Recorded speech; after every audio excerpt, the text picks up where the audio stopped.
বিসমিল্লাহির রহমানির রহিম। আরিফ দেওয়ানের এই ওরসে আমাকে আমন্ত্রণ জানানোর জন্য এবং আপনারা যারা আরিফ দেওয়ানের ভক্তকুল এবং এই এলাকাবাসী যারা আছেন তাদের এত আপনজন, এত প্রিয়জন, এটা যদি আমি এখানে না আসতাম তাহলে বুঝতেই পারতাম না। আপনাদেরকে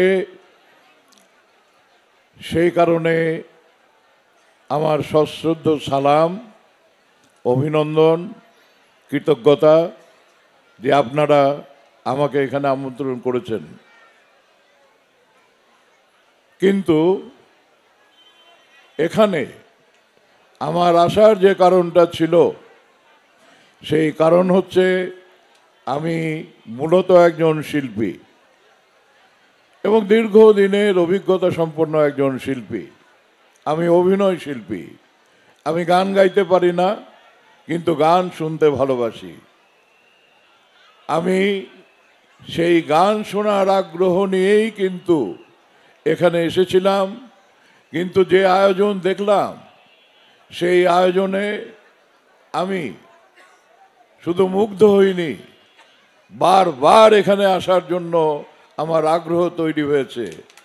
আপনাদের সঙ্গে এখন আমি, আপনারাও যে কারণে এই মঞ্চে যাদের কাছে আপনারা যা কর্মটি দেখতে চান, শুনতে চান, আমিও আপনাদের মতো একজন শ্রোতা হয়ে প্রথমে আমি সেইটি করতে চাই।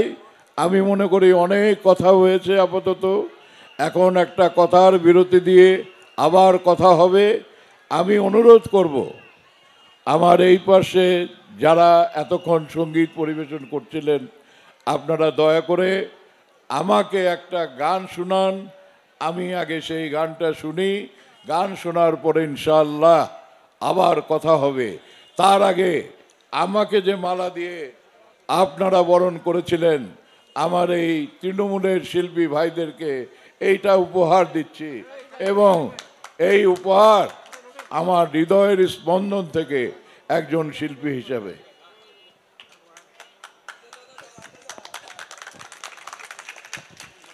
আপনাদেরকে অনুরোধ করছি আপনারা শুরু করেন।